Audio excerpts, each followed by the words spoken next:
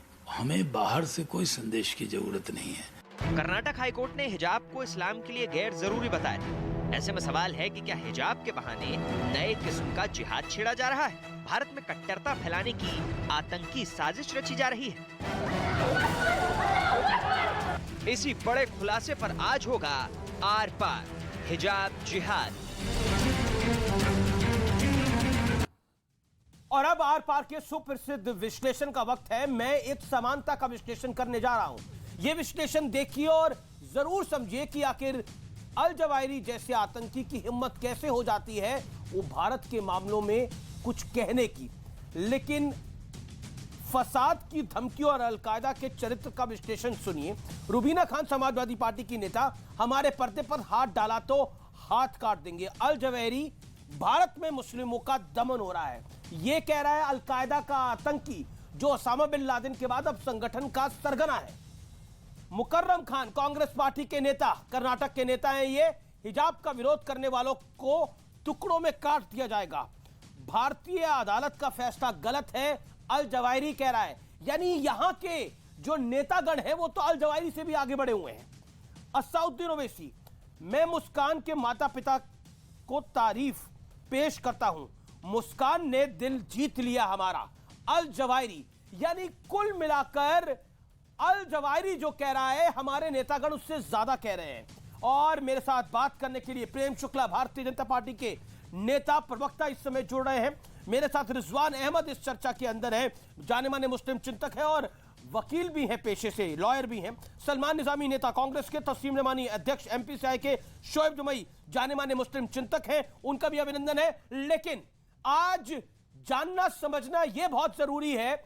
देखिए, दो line parallel draw होती है। पहली लाइन पैरेलल ड्रॉ ये होती है कि जो चीज 31 दिसंबर तक जिस पे कोई इशू नहीं था, अचानक 2 जनवरी में उसमें इशू क्रिएट हो जाता है।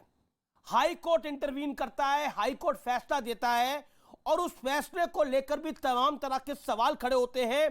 बकायदा जजों को धमकी मिलती है और मुस्कान नाम की लड़की जो अल्लाह अकबर का नारा लगाती है, उसकी तारीफ वो दिल जीत रही है अलकायदा के चीफ का भी, और वो दिल जीत रही है असदुद्दीन ओवैसी का भी, और वो दिल जीत रही है इस देश के कुछ मुल्ला मौलानाओं की भी।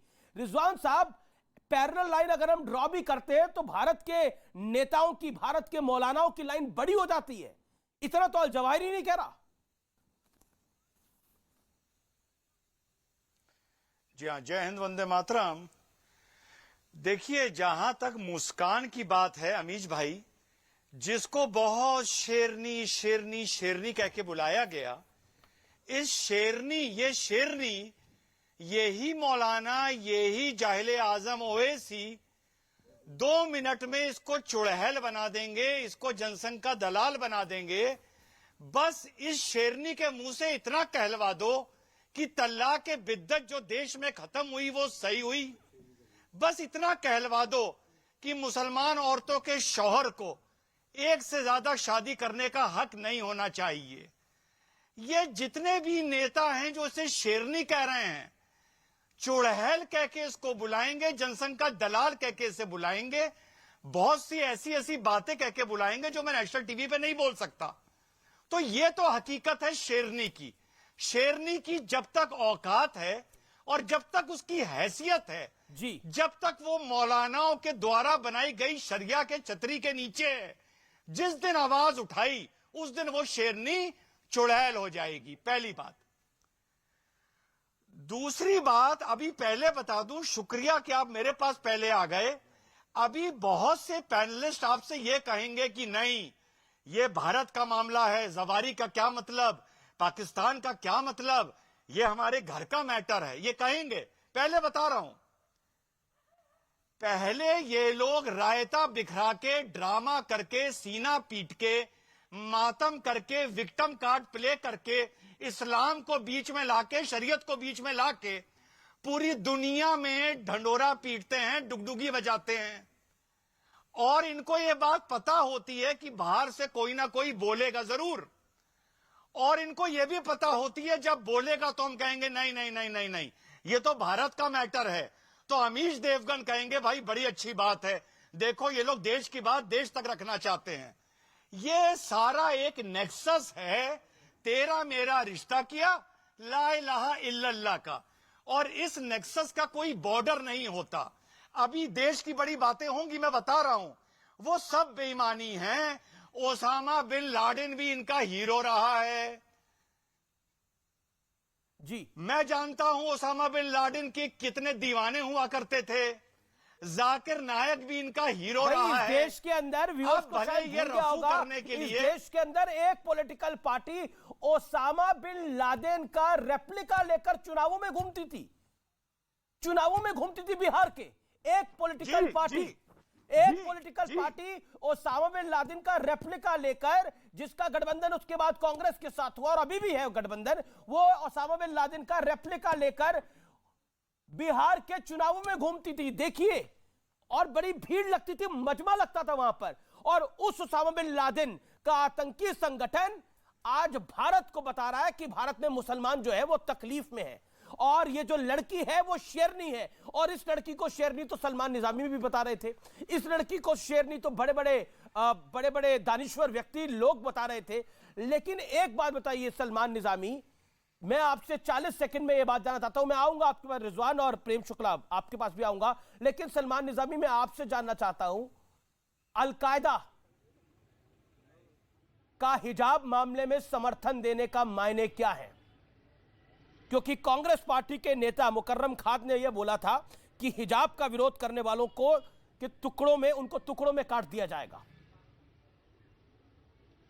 और अल जवाहिरी कह रहा है कि भारत में मुसलमानों का दमन हो रहा है। देखिए, देश में घूंघट भी ओढ़ा जाता है, हिजाब भी पहना जाता है। ये देश का संविधान हमें इजाजत देता है कि आप तो किस रंग का कपड़ा पहने और हिजाब करें या पगड़ी पहने। लेकिन अलकायदा ने तो देश संविधान नहीं बनाया ना। अब आप अलकायदा को बीच में क्यों ला रहे हैं? अरे बहुत संगठन है, वो अपना स्टेटमेंट दे सकते हैं, लेकिन देश के संविधान ने तो लिखा है ना कि भाई आपको आजादी, आप हिजाब पहने या दुपट्टा पहने। ये अलकायदा ने तो नहीं बनाया था हमारा देश का संविधान। ये किसने बनाया था? तो कोर्ट ने तो मना कर दिया ना। बनाया था क्या वो? उसी कोर्ट ने कह दिया ना कि स्कूल में नहीं डाल सकते। उसी कोर्ट ने कहा है ना। आप क्यों इसको अलकायदा के साथ जोड़ रहे हैं? अलकायदा के साथ जोड़ रहे हैं? मैं कह रहा हूं कि स्कूल में इजाजत है नहीं है, वो सब जुडिस है केस। उसमें जो कोर्ट का फैसला है उसको हमने एक्सेप्ट किया, हमने उसका विरोध नहीं किया। हम कह रहे हैं कि देश का संविधान हमें इजाजत दे रहा है। आप अलकायदा ने बोला उसके साथ है या जो हमारे कोर्ट ने बोला उसके साथ है?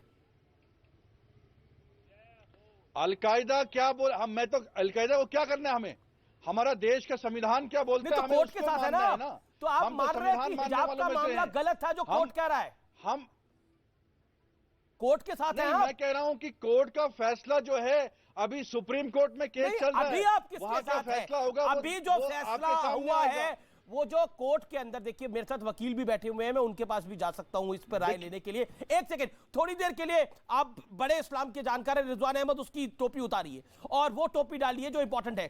कोर्ट का जो आखिरी फैसला होता है वो मान्य होता है जो हाई कोर्ट ने फैसला दिया, या सुप्रीम कोर्ट के फैसले के इंतजार में उस फैसले को माना नहीं जा सकता? 30 सेकंड। वैसे ए फॉर एप्पल सवाल है ये, लेकिन फिर भी पूछ रहा हूं। मैं निजामी साहब को थोड़ा सा मैं बोलूं। जी रिजवान आप ही बोलिए, 30 सेकंड। निजामी साहब ने जो बात बोली उनको मैं जरा करेक्ट कर दूं।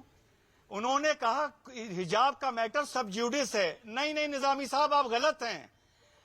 सुप्रीम कोर्ट ने हाई कोर्ट के ऑर्डर को स्टे नहीं किया है। करेक्ट योरसेल्फ, ठीक करिए अपने आप को। इसको सब ज्यूडिस नहीं कहा जाता। इस समय पूरे भारत के लिए, पूरे कर्नाटका के लिए to be precise, high court का आदेश लागू हो रहा है, मान्य है। और उस आदेश के बाद आप लोगों को विरोध करने का अधिकार नहीं था और सुप्रीम कोर्ट ने आपको कोई इंटरिम रिलीफ स्टे नहीं दिया है और ना वो तारीख लगाने को फिलहाल तैयार है। तो आप अपने आप को करेक्ट करिए। ठीक है सलमान निजामी, तो आप अलकायदा के खिलाफ है और हाई कोर्ट के फैसले के साथ है क्योंकि अब भारत के संविधान के साथ है। सुप्रीम कोर्ट ने मामले को एक्सेप्ट किया है। ये बोलने में सुप्रीम कोर्ट में मामला है, ये देश का अंदरूनी मसला है। हमें अलकायदा की जरूरत नहीं है, मुझे पता ना किसी और की जरूरत है। वो तो हमें मालूम है कौन सी पार्टियां अलकायदा का साथ लेती हैं, पाकिस्तान का साथ लेती हैं। मसूद अजहर को किसने छोड़ा था? हमें उस पे नहीं जाना। हमें देश के संविधान ने जो इजाजत दी है पर ये हम उसको अलकायदा मानते तो हैं। आप ही देश का का साथ दे रहा संविधान है। कहता है कि हिजाब पहनिए, आप दुपट्टा पहनिए, आप कुछ भी पहनिए। प्रेम शुक्ला, वो तो देश के संविधान में इजाजत देता है। प्रेम शुक्ला, कर्नाटक के होम मिनिस्टर जो कि रिस्पॉन्सिबल आदमी है, वो कह रहे हैं कि अलकायदा का ही हाथ था हिजाब के पीछे, हिजाब विवाद के पीछे अलकायदा का ही हाथ था। और हाई कोर्ट ने भी जो जजमेंट दी, उन्होंने बोला कोई सौहार्द खराब करना चाहता है, कोई अदृश्य हाथ लगता है इसके पीछे। अदृश्य हाथ अब दृश्य वाला हो गया है, अलकायदा का है। वो अदृश्य, अमीश जी, वो अदृश्य हाथ अब दृश्य होने लगा है। और कांग्रेस के नेता मुकर्रम अली का बयान, समाजवादी पार्टी की मुस्लिम महिला नेत्री का बयान, असदुद्दीन ओवैसी का बयान और ऐमन अल जवाहिरी का बयान, इनके बीच आप कॉमन थ्रेड देख रहे हैं कि नहीं देख रहे हैं? सुसूत्रता है इसके बीच में। जी ये सुसूत्रता ये बताती है कि कट्टरपंथ का जो मूल है, उस मूल को स्वीकारने का दुष्कार्य जो है हमारे मुस्लिम समाज के नेताओं ने कर लिया है। और उसको वो करने के बाद में उसको सेकुलरिज्म के नाम पे, अल्पसंख्यक तुष्टीकरण के नाम पर कुछ राजनीतिक दलों ने प्रश्रय दे दिया। अब मुकर्रम अली ने जो बयान दिया, क्या वो संविधान के दायरे में आता है? क्या मुकर्रम अली के विरुद्ध कांग्रेस की पार्टी ने कोई कार्रवाई की? क्यों नहीं की? अगर इसी तरह का बयान कोई हिंदू नेता मुसलमानों के संदर्भ में दे दे तो क्या उसके विरुद्ध कार्रवाई नहीं होगी? समाजवादी पार्टी के श्रीमान अखिलेश यादव, जो स्वयं को सेकुलरवाद का चैंपियन मानते हैं, जब इस तरह का निकृष्टतम बयान उनकी मुस्लिम महिला नेत्री ने दिया तो क्या उसके विरुद्ध किसी प्रकार की कार्रवाई हुई? असदुद्दीन ओवैसी की तो बात ही छोड़ दीजिए, वो खुद ही जो है अपने जो है मालिक मुख्तियार है अपनी पार्टी के। लेकिन जिस तरह का संरक्षण कांग्रेस और समाजवादी पार्टी जैसे दल पीएफआई के जो संगठन, पीएफआई जैसे संगठनों को देते आए हैं, जैसे एसडीपीआई का समर्थन, पीएफआई का जो पॉलिटिकल आउटफिट है उसका समर्थन श्रीमान राहुल गांधी अपने वायनाड के चुनाव में लेते हैं, और कालांतर में आपने देखा पीएफआई के जलसे को कोटा में जो है, और उस कोटा के जलसे में किस तरह से समग्र बहुसंख्यक समाज के लिए अभद्र भाषा का और उनके विरुद्ध हिंसक कार्रवाई करने के लिए उत्तेजित और प्रेरित किया गया। और कोटा की उस रैली पर एक भी मुकदमा किया गया क्या? अभी आप जो है करौली की घटना है, करौली की घटना में कांग्रेस का पार्षद हिंदुओं की दुकानें जलाने के लिए लोगों को प्रेरित करा, उसके खिलाफ कोई कार्रवाई हुई आज तक? तो इस तरह के जो अयमन अल जवाहिरी के डिक्टेट को मानने वाले लोग कांग्रेस पार्टी में पड़े हुए हैं, उनके खिलाफ जो कार्रवाइयां नहीं होती, Prem Shukla, you made your point. जी तस्लीम रहमानी, जो बात प्रेम शुक्ला ने बोली उस बात का जवाब। और मेरा आपसे बड़ा महत्वपूर्ण सवाल है, अल जवाहिरी अल कायदा हिजाब वाले विवाद में हिजाब वाली तरफ खड़ा हो रहा है, और ऐसा लग रहा है ये जो हिजाब जिहाद था ये अल कायदा द्वारा था। कर्नाटक के होम मिनिस्टर ने बोला है कि जो अदृश्य हाथ था वो दृश्य हो गया है और वो अल कायदा का था। हिजाब का पूरा विवाद अल कायदा का खड़ा करा हुआ है। तो आप लोग क्यों इस प्लॉट पे फंसना चाहते हैं? इस्लाम के नाम पर अल कायदा क्या करता है ये मुझे आपको बताने की आवश्यकता नहीं है।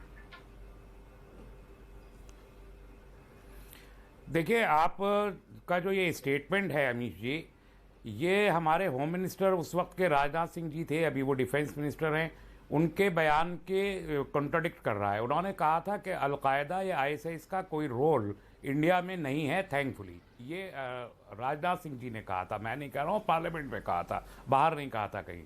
उस बात को मुझे लगता है काफी साल हो गए हैं। क्या कहता है क्या आप नहीं जो कहता, कह रहे हैं उस बात को काफी साल हो गए हैं, 5 साल से 6 साल से ऊपर हो गए हैं। मैं आज का मामला आपको बता, सूरत हाल में तब्दीली नहीं आई है। अब दोबारा फिर पूछ लीजिए अमित शाह जी से, अब वो होम मिनिस्टर हैं, उनसे भी पूछ लीजिए, पार्लियामेंट में पूछिए तो वो जवाब देंगे। तो पर अल जवाहिरी तो आपकी तरफ खड़ा हो रहा है, अल जवाहिरी अल कायदा आपकी तरफ है, हिजाब की तरफ है। नहीं, आप इस्लामोफोबिया फैला रहे हैं, ये बात कह के हमने हमेशा खारिज किया है, और आज नहीं, आप उस वक्त जर्नलिज्म में आए थे नहीं, तब से किया है। उसामा बिन लादेन जब था तब पहला आदमी मैं था इस मुल्क में, और तमाम मुस्लिम तंजीमें थी जिन्होंने खड़े होकर कहा था कि वो टेररिस्ट है, उसका इस्लाम से कोई लेना देना नहीं है। बिल्कुल कहा होगा आपने, और आज बिल्कुल आपने कहा होगा इस्लामोफोबिया मैं फैला रहा हूं, इस्लामोफोबिया वो फैला रहे हैं जो गर्दनें काट रहे हैं, इस्लामोफोबिया वो फैला रहे हैं जो लोगों को मार रहे हैं, जिन्होंने 9/11 किया उन्होंने इस्लामोफोबिया फैलाया, उन्होंने इस्लामोफोबिया फैलाया, जो देश के अंदर हिजाब वाले विवाद को बढ़ाना चाह रहे थे उन्होंने इस्लामोफोबिया फैलाया। इस्लामोफोबिया उसने फैलाया जो गोरखनाथ मंदिर में गंडासा लेके चला गया, इस्लामोफोबिया तो उसने फैलाया, इस्लामोफोबिया तो उन्होंने फैलाया जब हिंदू नव वर्ष पर कुछ लोग शोभा यात्रा निकाल रहे थे तो ऊपर से पत्थर चल रहे थे। इस्लामोफोबिया की क्या आप बात करते हैं? और अल जवाहिरी इस्लामोफोबिया फैला रहा है क्या? आपको लगता है जो आपका साथ दे रहा है, यानी हिजाब वाली विचारधारा का साथ दे रहा है, मिस्टर रहमानी? मेरा ख्याल है पहले आप ये तय कर लें कि आप पूरा बोल लें, आपके दिल की पूरी भड़ास इस्लामोफोबिया की निकल जाए, उसके बाद मैं बोलूं तो अच्छा रहेगा। आप एक बार तय कर लीजिए अपने आप में कि आपने मुझे बोलने के लिए बुलाया है या टोकने के लिए बुलाया है। मेरी भड़ास तो अलकायदा के खिलाफ है, मेरी भड़ास तो उसके खिलाफ है। आपकी भड़ास हिंदुस्तानी मुसलमानों के खिलाफ है, मैं इल्जाम लगा रहा हूं आपके ऊपर। आपकी भड़ास हिंदुस्तानी मुसलमानों के खिलाफ है, आपकी भड़ास इस्लाम के खिलाफ है, आपकी भड़ास कुरान के खिलाफ है, आपके खिलाफ इस मुल्क की माइनॉरिटीज के खिलाफ है, आपकी भड़ास आपके इस देश के कॉन्स्टिट्यूशन के खिलाफ। आप मुद्दे पे आइए ना, आप इस्लाम की ढाल लेके अल जवाहिरी को क्यों गांठ कर रहे हैं? मेरी भड़ास अल जवाहिरी के खिलाफ है, मेरी भड़ास ओसामा बिन लादेन के खिलाफ है, मेरी भड़ास अल कायदा के खिलाफ है, मेरी भड़ास लश्कर तैयबा के खिलाफ है, मेरी भड़ास हर उस विचारधारा के खिलाफ है जो लोगों को मारती है, जो लोगों को काटती है। मैं आपके देशद्रोह को एक्सपोज कर रहा हूं। ये देशद्रोह है आपका, जो कॉन्स्टिट्यूशन के खिलाफ है, जो समाज में नफरत फैलाए। आप नफरत फैला रहे हैं एक मजहब के खिलाफ, एक मजहब के मानने वालों के खिलाफ, उसकी रिलीजियस किताब के खिलाफ आप नफरत एक आतंकवादी पर सवाल वरना जवाहिरी से कोई ताल्लुक हिंदुस्तानी मुसलमानों का नहीं रहा, कोई ताल्लुक नहीं है उनका। अपना एजेंडा मत चलाइए। कहा ये न सिर्फ मैं कह रहा हूं, इस मुल्क का वजीर दाखिला कह रहा है। चलिए अभी टेस्ट हो जाएगा। आप अल जवाहिरी की सोच के साथ हैं या हाई कोर्ट के फैसले के साथ हैं? नहीं, बहुत सीधी सी बात है। हाई कोर्ट या सुप्रीम कोर्ट या कोई भी कोर्ट किसी भी रिलीजियस स्क्रिप्चर को इंटरप्रेट करने का दैट्स द पॉइंट। हमारे यानी कोर्ट से ऊपर आप शरिया को मानते हैं और फिर संविधान की दुहाई देते हैं। अभी आप एक्सपोज हुए अपनी कहानी के अंदर। You expose yourself. 9 रुकनी बेंच क्यों बनाया है? सुप्रीम कोर्ट ने 9 जजेस का बेंच क्यों बनाया है? अल जवाहिरी ने भी यही बोला अपने 9 मिनट की स्टेटमेंट के अंदर कि शरिया सही, सब सही होगा। नहीं, अल्लाह अकबर का नारा लगाने से ही सब कुछ सही होगा। को गोली मारी है, जवाहिरी को गोली मारी है। गोली मारी है, आप तो गले लगा रहे हैं। हमारा ओके, रिजवान अहमद कुछ कहना चाहते हैं? आपका और मेरा कोई लेना देना जवाहिरी से नहीं है। मैंने सीधा मेरा तो कोई लेना देना नहीं है, मेरा तो कोई लेना देना नहीं है, लेकिन इस देश में कुछ लोगों के विचारों का, कुछ लोगों की विचारधारा का अलकायदा से भी लेना देना है। ओके, रिजवान कुछ कहना चाहते हैं, प्रेम शुक्ला भी कुछ कहना चाहते हैं। नहीं, आपने काफी कुछ बोला। रेक्यो रहमानी साहब, आपने अपनी 4 मिनट की तकरीर में बहुत कुछ बोला। अल जवाहिरी को कायदे से डिफेंड करते हुए आपने मेरी देशभक्ति पर सवाल खड़ा करा। अल जवाहिरी को डिफेंड करते हुए आपने अमीश देवगन की देशभक्ति पर सवाल खड़ा करा। इस देश के मुसलमानों मैं इस देश के मुसलमान के खिलाफ क्यों हूंगा? मैं तो इस देश के सच्चे और देशभक्त मुसलमान के साथ खड़ा हूं। मैं इस देश के मैं कॉन्स्टिट्यूशनल बात कह रहा हूं। ना, कॉन्स्टिट्यूशनल बात नहीं कर रहे आप, अनकॉन्स्टिट्यूशनल बात कह रहे हैं। अनकॉन्स्टिट्यूशनल बात कर रहे हैं। ना, आप अनकॉन्स्टिट्यूशनल मैं तो अब्दुल कलाम के साथ खड़ा हूं। देश में आप अल जवाहिरी के साथ खड़े हैं, मैं अब्दुल कलाम के साथ खड़ा हूं।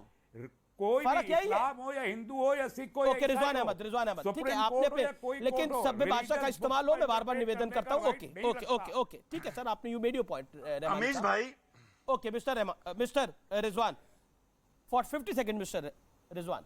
अमीश भाई थोड़े से सिग्नल यहां टूट रहे हैं। अभी टीवी भी नहीं है। रहमानी साहब ने कहा कि हाई कोर्ट और सुप्रीम कोर्ट को रिलीजियस मैटर में इंटरफेयर करने का अधिकार नहीं है, जैसा मैंने सुना। आप उनसे एक सवाल पूछ लीजिए और सवाल का जवाब लीजिएगा जरूर कि अगर रहमानी साहब की बात सही है तो रहमानी साहब आज देश को बता दें कि शाह बानो के मैटर में और तलाक के बिद्दत सायरा बानो के मैटर में जो सुप्रीम कोर्ट ने फैसले लिए वो सही लिए या गलत लिए? रिजवान साहब जवाब। रहमानी साहब जवाब। Mister Rahmani, respond to. देखिए, शाहबानो के केस में जो फैसला लिया था उनको राइट नहीं था, इसलिए पार्लियामेंट में गया और बिल आया उसके लिए। चूंकि राइट नहीं था इसलिए आया। जो सुप्रीम कोर्ट ने तलाक के बारे में जो भाई, देखिए, मैं इस आदमी की बात का जवाब नहीं दे सकता। आपके फिर मेरे लफ्ज वो अच्छे अल्फाज नहीं निकल पाएंगे। So I refrain answering this man and kindly जब ये हुआ करे, मैंने पहले भी कहा था कि हमको ना बुलाया कीजिए। We mean a serious discussion, नहीं, there is a serious, not a laughable talk. Okay, नहीं, there's nothing I will not participate. You cannot answer me. You cannot answer me. You cannot answer me, Mr. Rahmani. You cannot answer me. Understand?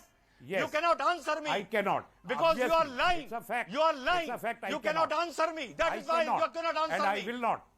I cannot and I will not. आपको debate में रिजवान अहमद को गालियां तो मंजूर हैं, आप मुझे answer कर नहीं सकते। आप मुझे आंसर कर नहीं सकते क्योंकि आपका ईमान साफ नहीं है, आपका कॉन्शियस साफ नहीं है। ठीक है, ओके, बोलो और बोलो। शाहबानो के मैटर में कह रहे हैं कि फैसला गलत था, तभी पार्लियामेंट गया। आपका फैसला शाहबानो का सुनिए। अब आप भी रहमानी साहब, शाहबानो का आप भी उनको ये शब्द ना बोलिए और आप भी रिजवान साहब रिफ्रेन करिए। इस मारे शाहबानो का मैटर इस मारे पार्लियामेंट गया क्योंकि अपीजमेंट हो रही थी, क्योंकि वोट बैंक पॉलिटिक्स हो रही थी। ठीक है, समझे आप? ठीक है Rizwan, you made your point. Okay, Rizwan, अब आपने अपनी बात को रख लिया, आप बीच में नहीं बोलते हैं, ये आपकी एक अच्छी बात है, लेकिन मेरा निवेदन है कि सभ्य भाषा का हम इस्तेमाल करें जिससे बेटर हो। और सीरियस टॉपिक है। ओके, जवाब रहमानी साहब। रहमानी साहब, आप क्यों नहीं है कोर्ट के फैसले के साथ? ये मैंने साफ कहा, और ये सिर्फ मेरी बात नहीं है कि मैं नहीं हूं, या मैंने ये कहा कि कोई भी धर्म हो इस देश में, चाहे हिंदू हो, चाहे सिख हो, ईसाई हो या इस्लाम हो, उसके रिलीजियस स्क्रिप्चर्स का इंटरप्रिटेशन कोर्ट के दायरा इख्तियार में नहीं आता। और सबरीमाला केस के बाद ये सवाल और ज्यादा जोर से उठा, शाहबादों के बाद भी उठा, सबरीमाला के बाद भी उठा, और इसलिए नॉन मेंबर आप सबरीमाला को और हिजाब वाले विषय को समानता से नहीं देख सकते, अलग अलग विषय हैं दोनों, बहुत अलग विषय हैं। मैं ब्रेक ले कहना है, मैं ब्रेक ले रहा हूं, मुझे एक छोटा सा ब्रेक लेना, मैं ब्रेक के बाद वापस आ रहा हूं।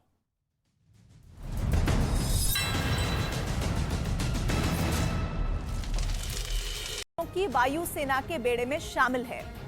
वहीं रूस के हवाई हमलों में बर्बाद हुआ दुनिया का सबसे बड़ा विमान AN-225 यूक्रेन के कब्जे में आ गया।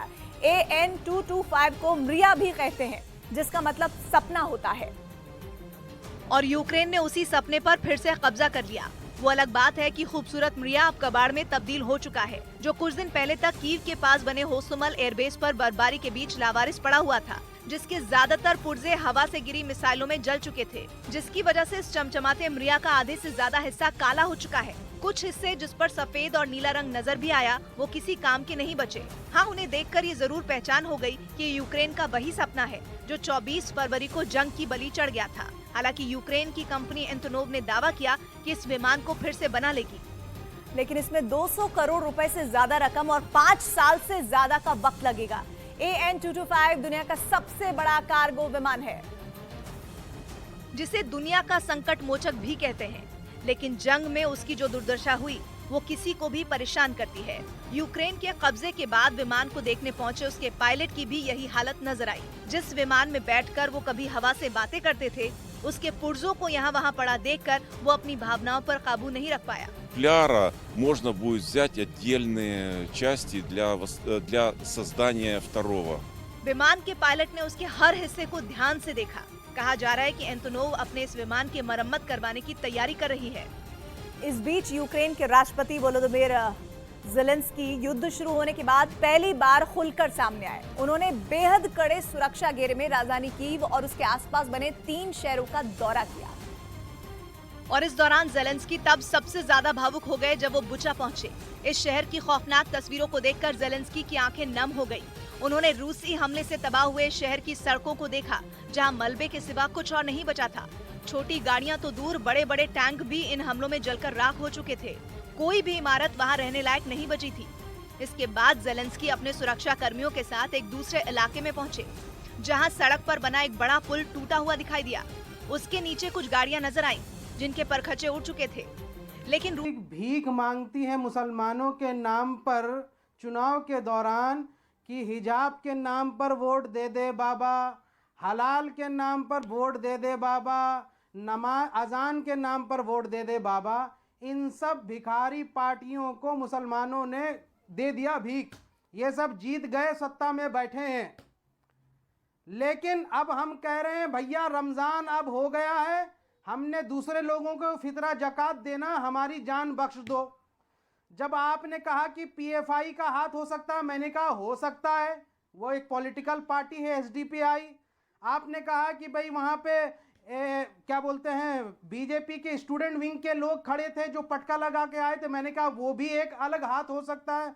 लेकिन आज जो लोग, मैं किसी को नहीं कह रहा हूँ पर्सनली, जो इस देश के मुसलमान को तालिबान या अलकायदा से जोड़ने की कोशिश करते हैं, इस देश के मुसलमान को अलकायदा से नहीं जोड़ा जा रहा, लेकिन हाँ कुछ हिजाब प्रेमियों को अलकायदा से जरूर जोड़ा जा रहा है। क्यों अल जवाहिरी भी वही कह रहा है जो शोहेब जमाई कह रहे थे कि भारत का कोर्ट कौन होता है फैसला करने वाला। इंजीनियरिंग से और जर्नलिज्म से पढ़ के आए हैं। वो सब इस देश में नफरत फैलाने का काम कर रहे हैं और वो इस रेड लाइन को क्रॉस कर रहे हैं। क्या रेड लाइन क्या होती है? लोकतंत्र में रेड लाइन क्या होती है? लोकतंत्र में रेड लाइन ये होती है जिसमें कहा जाए कि कोर्ट कौन होता है ऐसा फैसला करने वाला। मैं ओके, प्रेम शुक्ला बताता हूं रेड लाइन क्या होती है। नहीं, प्रेम शुक्ला भी बताएंगे अभी लाइन कौन सी होती है।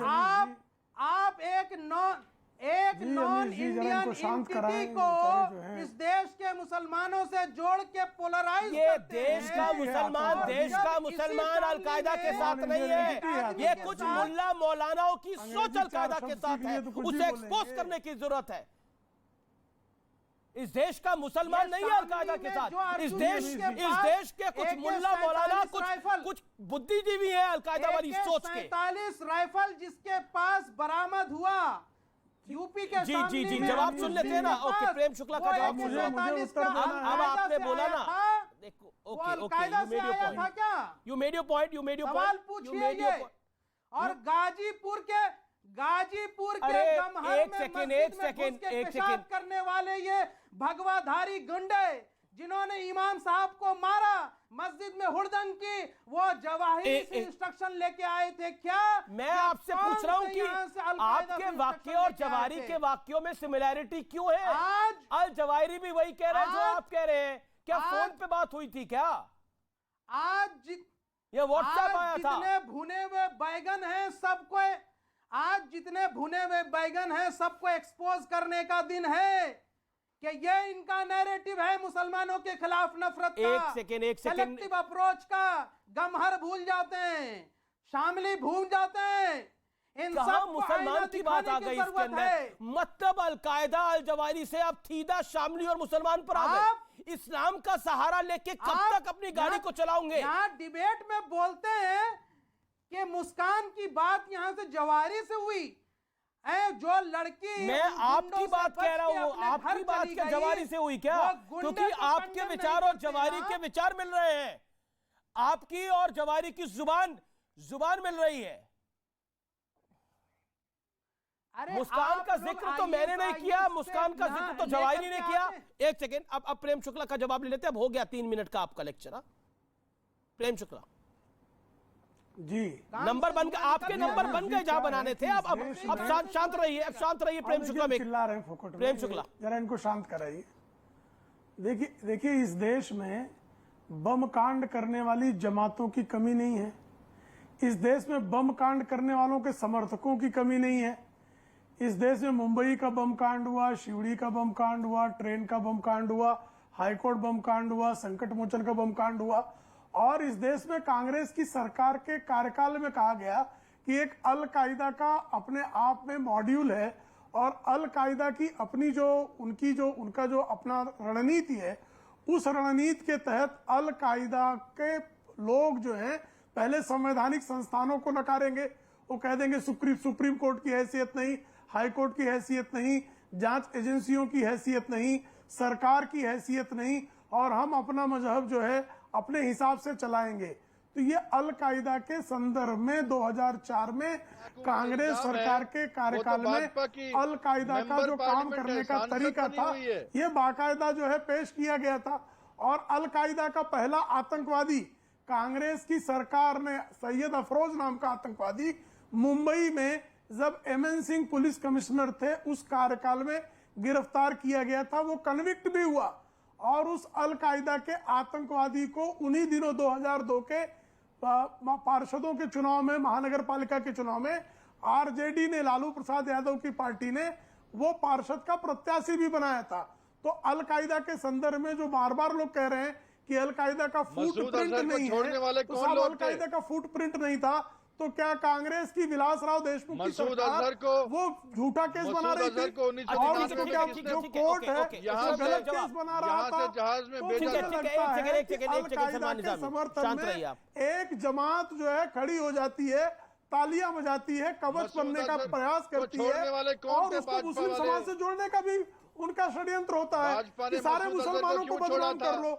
सारे मुसलमानों का इससे लेन देन नहीं है, लेकिन अल कायदा के समर्थन में कट्टरपंथी जो लोग हैं वो खड़े हैं। ठीक है, प्रेम शुक्ला बार बार जो है अल कायदा के लोग जवाहिरी के खिलाफ बोल देने पे उनको पीड़ा हो जाती है। अभी देखो ये कश्मीर के आए मियां जो है, इनको अल कायदा का नाम लेते ही कैसे उनको जो है कांटे चुभ रहे हैं।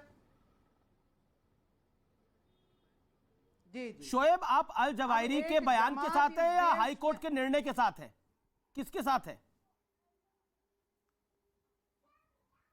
भाई हम इस देश के संविधान के साथ हैं। तो और मैं पूछ रहा हूं, हाई कोर्ट के निर्णय के साथ है? हाई कोर्ट तो संविधान से ही बना हुआ है ना। आप कर्नाटक हाई कोर्ट के निर्णय के साथ हैं या अल जवाहिरी के साथ हैं? अब बता दीजिए। अब मैं बता रहा हूं। हाँ बताइए। इस देश में अल जवाहिरी नहीं, इस देश में अल बाकायदा करके एक संगठन है जिसके लोग मालेगांव ब्लास्ट में संलिप्त थे और ये आतंकवादी इस वक्त पार्लियामेंट में बैठे हैं। एक सेकंड, मैं आपसे क्या सवाल पूछ रहा हूं, मैं दोबारा आपको सुनाई। पीसीआर एक सेकंड रुकना पड़ेगा, माइक चेक करता हूं। आवाज आ रही है पीसीआर? एक सेकंड, माइक चेक कर रहे हैं। पीसीआर आवाज आ रही है आपको? एक सेकंड रुक जाइए। आपको मेरी आवाज मिल रही है ठीक से शोएब जमाई जी? हाँ सुनाई दे रही है। अब शोएब भाई, सवाल मेरा ये लगता है सवाल पहुंच नहीं पा रहा, मैं दोबारा पूछता हूं इत्मीनान से। आप high court, Karnataka high court के निर्णय के साथ हैं या फिर आप अल जवाहिरी के बयान के साथ हैं? सवाल मेरा ये है, इस पर जवाब चाहिए आपका। मैं आपका सवाल सुन लिया, अब मैं जवाब अपने हिसाब से दूंगा। अपने हिसाब से क्या जवाब होता है? और आपको थोड़ा धैर्य रखना। मैं बिल्कुल धैर्य रख रहा हूं, अपने हिसाब से ही आप जवाब दीजिए। लेकिन मैं आपसे सवाल पूछ रहा हूं हिजाब विवाद पर, आप मामले को कहीं और लेके जा रहे हैं, उस पर जवाब दीजिए ना जो विषय है। आप, ये तो बड़ा सिंपल सवाल है, आप हाई कोर्ट के साथ है या अल जवाहिरी के साथ है? किसके साथ है आप? किस निर्णय के साथ है? जो इस देश में ये कहे ना ना ना ना कि भाई मैं देश के संविधान के संविधान को पसंद करने वाले लोग हैं। आपने बोला ना मैं भारत के संविधान को मानता हूं, उसी भारत के संविधान ने कर्नाटक हाई कोर्ट बनाया, उसी भारत के संविधान के तहत कर्नाटक हाई कोर्ट ने फैसला दिया। आप कर्नाटक हाई कोर्ट के फैसले के साथ है या जवाहिरी के बयान के साथ है? इसी देश के संविधान ने ये हमको हक दिया कि आप लोअर कोर्ट के फैसले से डिसएग्री करके बिल्कुल ये हक दिया, लेकिन आप फैसले के साथ है या अल जवाहिरी अलकायदा के बयान के साथ है? दूध का दूध और पानी का पानी यही हो रहा है ना, अभी सब कुछ हो रहा है। यही तो बता रहा हूं, मैं तो बोल दिया कि मैं देश हाई कोर्ट के फैसले पर स्टे तो नहीं लगाया, सुप्रीम कोर्ट ने अगर लगाया तो बताएं। आप नाथूराम गोडसे के साथ हो या गांधी जी के साथ हो? गांधी जी के साथ है, इसमें क्या सवाल है? कौन होगा नाथूराम गोडसे के साथ? हम तो महात्मा गांधी के साथ है। अब देखिए, मैंने आपके सवाल का जवाब दिया। कार्यक्रम मेरा है, कार्यक्रम मेरा है, कार्यक्रम मेरा है। देखिए, आपको मैंने काफी समय दिया है। देखिए, आज आप स्पॉटलाइट पर है तो इसका थोड़ा फायदा उठाइए, आज हीरो बन जाइए, सवाल का जवाब दीजिए। ना ना ना ना ना ना ना, अब मैंने आपके सवाल का दिया। मैं महात्मा गांधी के साथ हूं, आप कर्नाटक हाई कोर्ट के साथ है। व्यूअर्स, सब कुछ थोड़ी देर के लिए छोड़ दीजिए।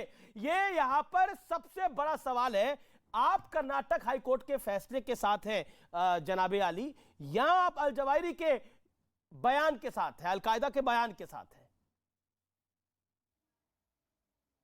Of course, Karnataka high court जिस कॉन्स्टिट्यूशनल बेंच के साथ बना है, वही कॉन्स्टिट्यूशनल बेंच ये कहता है कि तुम कर्नाटक हाई कोर्ट के फैसले के खिलाफ भी सुप्रीम कोर्ट जाओगे। अरे तो भाई, मैं सवाल आपसे पूछ रहा हूं, इसमें सोचने की बात क्या है? मैं ये सवाल पूछे तो प्रेम शुक्ला, रिजवान से भी पूछ लेता हूं मैं सवाल। रुक जाइए थोड़ी देर के लिए। प्रेम शुक्ला 5 सेकंड में जवाब दीजिएगा। रिजवान में आ रहा हूं, 1 सेकंड। प्रेम शुक्ला, आप अल जवाहिरी के बयान के साथ है या कर्नाटक हाई कोर्ट के फैसले के साथ है? मुझे 2 सेकंड में जवाब चाहिए। कर्नाटक हाई कोर्ट के साथ है। कर्नाटक हाई कोर्ट के साथ है, ठीक है, हुआ। ओके, रिजवान अहमद, आप कर्नाटक हाई कोर्ट के फैसले के साथ हैं या अल जवाहिरी के बयान के साथ है? 1 सेकंड में जवाब देना। अमीश भाई, जूता उतार के मेरे सर पर मान लो, पर ऐसे सवाल ना पूछो भाई। हमारी वतन परिस्थिति का ऐसा इम्तिहान ना लो, उन जाहिलों से हमें ना मिलाओ जो इस सवाल का जवाब नहीं दे पा रहे। उन नमक हरामों से हमें ना मिलाओ जो इस सवाल का जवाब नहीं दे पा रहे। अरे अमीश देवगन, जूते मान लो भाई। अरे क्यों आप जूते मान लो हमारे सर पर, और हमसे ऐसा सवाल ना पूछो। ओके, तो इसमें इतना मुश्किल सवाल मैंने क्या? देश के साथ है, संविधान के साथ है, हाई कोर्ट के साथ है, सुप्रीम कोर्ट के साथ है। और सबसे बड़ी बात, सत्य के साथ हैं, सच के साथ हैं, सही के साथ हैं। शोएब जमाई, ऐसा टफ सवाल तो मैंने पूछा नहीं, इसका जवाब देते आप, इसका जवाब दीजिए आप किस फैसले के साथ हैं? अरे आप अपना भगवा चश्मा निकाल के जब देखेंगे तब पता चलेगा कि मैंने जवाब दिया नहीं दिया। जब ये बैठ के कह रहा है कि इस देश के संविधान के साथ है, तो आपको अगर मैं अनपार्लियामेंट्री लैंग्वेज में जवाब दूं तभी समझ में आता है क्या? और कौन सा जवाब आपको चाहिए? अमीश भाई, रिजवान जवाब। अमीश भाई, एक सवाल पूछना है आपसे। हाँ, कोर्ट के साथ नहीं अमीश है, भाई, तो आपके सवाल को, अमीश भाई, शोएब भाई एक मिनट, शोएब भाई एक मिनट, शोएब भाई एक मिनट, आपके सवाल को थोड़ा सा रिफ्रेश कर देता हूं आपकी अनुमति से। शोएब भाई, हाई कोर्ट के बाद हमें अपील में जाने का हक है, संविधान कहता है। बिल्कुल है। सुप्रीम कोर्ट ने हमको इंटरिम रिलीफ नहीं दिया, इंटरिम रिलीफ नहीं दिया, स्टे नहीं दिया। क्या आप सारी लड़कियों से अपने मंच से, क्या आप सारी लड़कियों से ये अपील करते हैं कि जब तक सुप्रीम कोर्ट फैसला दे वो हिजाब उतार के इज्जत से स्कूल जाएं? आप बताइए, आप अपील करते हैं? डॉक्टर शोएब जमाई जवाब। डॉक्टर शोएब जमाई। मैं इसका जवाब भी दूंगा और जवाब के बाद फिर एक सवाल पूछूंगा, तो मुझे टोकना नहीं। रुजवान साहब, आपने सही सवाल पूछा।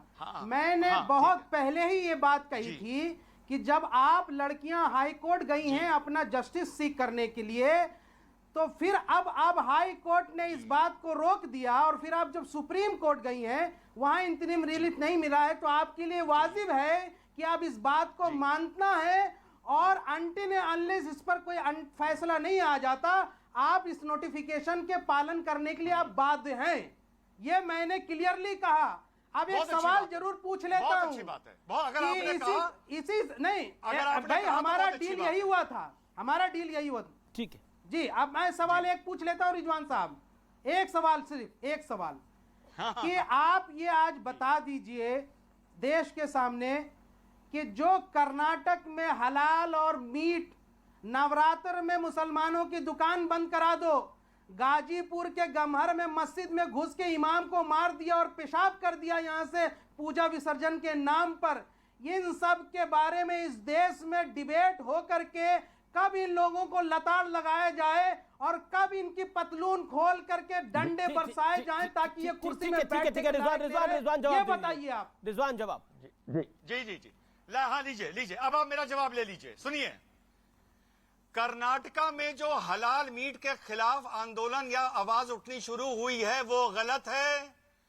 कर्नाटका के मंदिर के प्रांगण के अंदर अगर कोई कह रहा है मुसलमान व्यापारी को नहीं आने देंगे, तो ये उसका संवैधानिक अधिकार है। जो मौलाना को मार रहे हैं वो गुंडे हैं, लेकिन जो शोभा यात्रा पे पत्थर चला रहे हैं वो भी गुंडे हैं। सवाल का जवाब मिल गया? बिल्कुल जवाब मिल गया, और हम कहते हैं कि यही डायलॉग के प्रोसेस चालू रहने चाहिए, तभी क्लैरिटी आती है। और सवाल ये है, एक क्लैरिटी अभी भी नहीं आई, एक क्लैरिटी अभी भी नहीं आई है।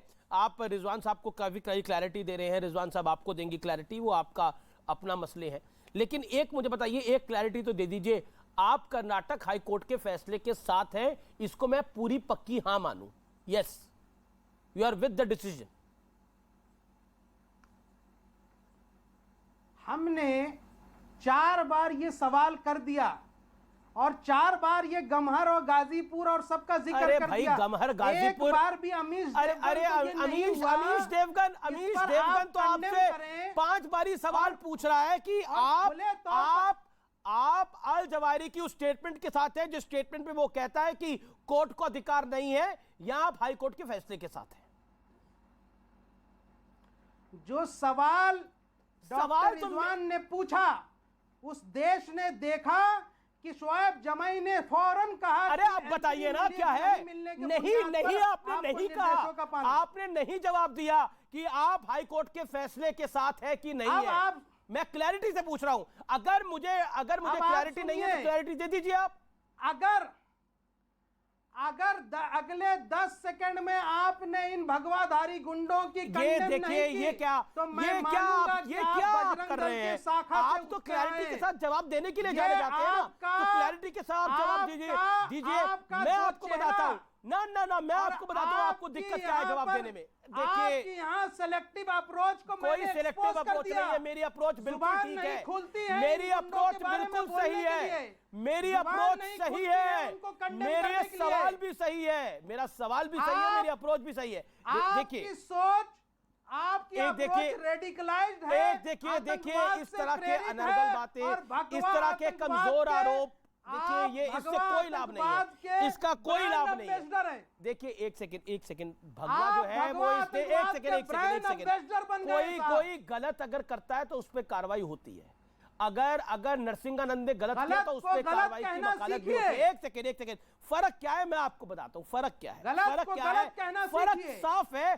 फर्क साफ ये है, फर्क साफ इसलिए है कि जब गोरखनाथ मंदिर में एक लड़का हमला करते हुए पकड़ा जाता है तो कहा जाता है इसका दिमाग खराब हुआ इसलिए शायद ऐसा कर दिया होगा। लेकिन उस दिमाग खराब लड़के ने वो काम कहीं और नहीं किया, मंदिर में जाके भी किया, वो भी नवरात्रि में जाके किया।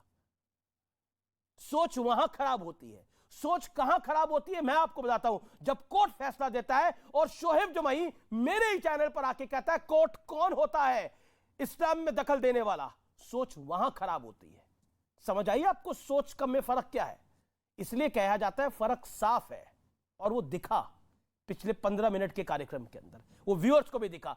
तस्लीम रहमानी, आप हाईकोर्ट के फैसले के साथ है या फिर आप अल जवाहिरी ने जो बयान दिया उसके साथ है?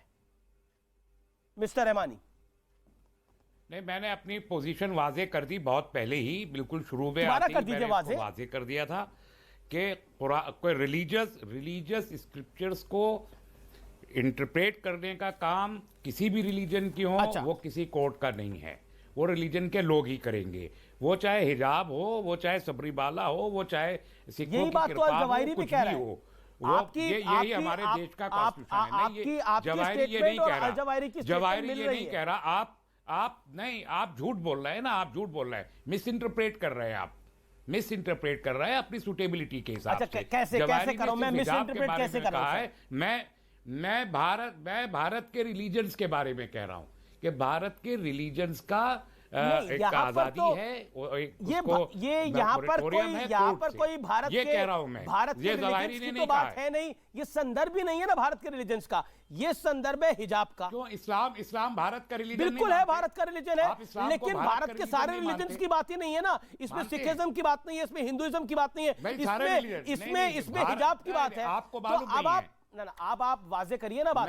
मैं तो सिलेक्टिव किसी इंसिडेंट्स की भी या किसी एक विषय तो वही था, एक्सक्लूसिव बात नहीं कर रहा। क्यों हिजाब का विषय है? अलकायदा ने तो हिजाब पे बोला है, मैं ओसामा बिन लादेन के गुर्गे ने तो हिजाब पे बोला है, तो मैं हिजाब पे चर्चा कर रहा हूं। आप अदालत को बीच में ला रहे हैं। आपका सवाल यह है कि आप हाईकोर्ट के फैसले को बिल्कुल अदालत बीच में है। मैं अदालत की देखिए, आपने अदालत की लास्ट लाइन गुस्ताखी माफ करिए, एक सेकंड रिजवान साहब, गुस्ताखी माफ करिए, आप काफी दानिश्वर व्यक्ति हैं, पढ़े लिखे आदमी हैं, हो सकता है अदालत की लास्ट लाइन जो कोर्ट का फैसला था वो आपसे मिस हो गई हो, मैं आपको याद दिला देता हूं, वाजे करा देता हूं वो लाइन। हाँ, वो लाइन मैंने भी क्या थी वो लाइन, क्या थी वो लाइन, बोलिए आप। अनसीन हैंड क्या है ये मुझे ये अदालत को खुद ही करना चाहिए था ना। ये तो अदालत को इसको अदालत ने तो बोला कर देना चाहिए था कि कौन से अनसीन हैंड है, तो और अदालत से ये पूछा भी गया था, अदालत से ये दरखास्त भी की गई थी कि उन अनसीन हैंड्स के खिलाफ इंक्वायरी सेटअप करने का आदेश दिया जाए। ये प्रेयर भी इसी अदालत से की गई थी जिसे खारिज कर दिया उस अदालत ने। तो ये सवाल तो अदालत देगी इसका जवाब। कमाल है, अदालत का उस भाग को तो आप याद रखते हैं, लेकिन के रिक्वेस्ट का अदालत को अधिकार नहीं है धर्म के बीच में बोलने का। दोनों भाग है ना। ये रिजवान आप पेशे से वकील हैं और मैं प्रेम से आपसे भी जानना चाहता हूँ, ये लाइन क्यों ली जाती है, ये लाइन क्यों बोली जाती है कि अदालत को अधिकार नहीं है धर्म के बीच में बात करने का, धर्म पर बात करने का? वैसे हम भारत के संविधान की दुहाई देते हैं, आप खाते हैं। मैं बताता हूं। अदालत को रहमानी साहब ने कह दिया अदालत को अधिकार नहीं है रिलीजियस मैटर में इंटरफेयर करने का। पार्लियामेंट से ट्रिपल तलाक लॉ, तलाक बिद्दत के खिलाफ लॉ पास होके आया, वहां पर भी इन्होंने कह दिया कि पार्लियामेंट को अधिकार नहीं है। अरे भाई, तो अधिकार है किसको? आपको अधिकार है क्या?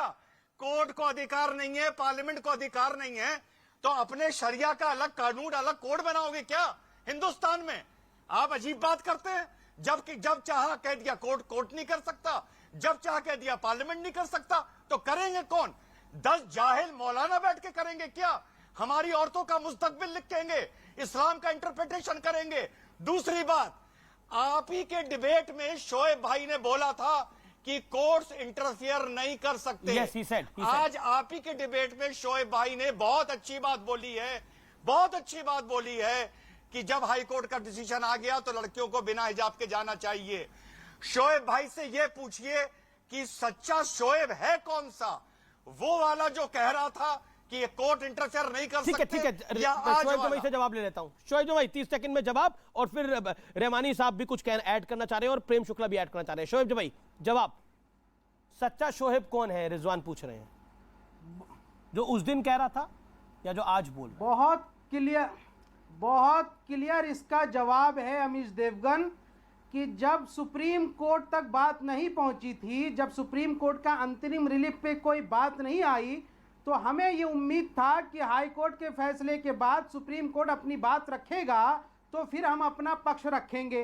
तो इसी वजह से हमने उस वक्त ये कहा कि अभी ये जूरिस्प्रूडेंस का मामला सुप्रीम कोर्ट में अगर आप ले जा रहे हैं तो वहां तय हो या फिर बाहर बातें हो, ये संवैधानिक नजरिए से तय होगा। लेकिन जब अब सुप्रीम कोर्ट के अंतरिम निरीप पे बात आ गई, तो मेरा यह कहना कि हम सुप्रीम कोर्ट की भी बात नहीं मानेंगे, यह एक सरासर जहालत होगी और यह अनकॉन्स्टिट्यूशनल होगा। जो काम ना मैंने किया ना मैं कभी करूंगा। मैं कोई टीवी का 5,000 रुपया लेने वाला मौलाना नहीं हूं।